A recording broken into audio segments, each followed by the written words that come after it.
Hello বন্ধুরা, শুভ্রাজ diary থেকে আমি শুভ্রা নিয়ে এসেছি তোমাদের জন্য আরও একটা নতুন ভিডিও।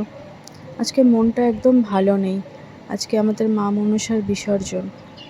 মা আমাদের পুজোর পর থেকে 1 বছর বাড়িতেই থাকে, আর মনসা পুজোর একদিন আগে কি দুদিন আগে ভাসান দেওয়া হয়।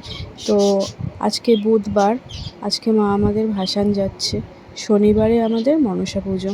মনটা খারাপ লাগে, জানি দুদিন পর মা আবার চলে আসবে, তাও খারাপ লাগে। 1 বছর তো মন্দিরে ছিল।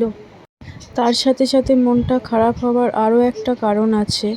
আপনারা তো সবাই জানেন আরজিকর হসপিটালের কেসটা, যেভাবে মেয়েটা চলে গেল আমাদের ছেড়ে।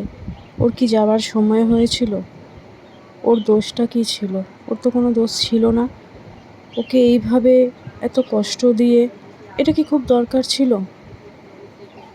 সত্যি ভাবতেও পারছি না, বলতেও পারছি না, কি বলবো বুঝে উঠতে পারছি না। সত্যি মনটা খুব খারাপ। এক মায়ের বিসর্জন দিচ্ছি, বিসর্জনের পরে আরও এক মা যে চলে গেল আমাদের বিনা দোষে। তার জন্য আমরা একটা মিছিলে বেরোচ্ছি রাত্রি দখলে, সেটাও দেখাবো তোমাদের। তো ভিডিওটা আমি এখানেই শেষ করছি। যদি ভালো লেগে থাকে লাইক কমেন্ট শেয়ার করে দিবে প্লিজ। Thank you.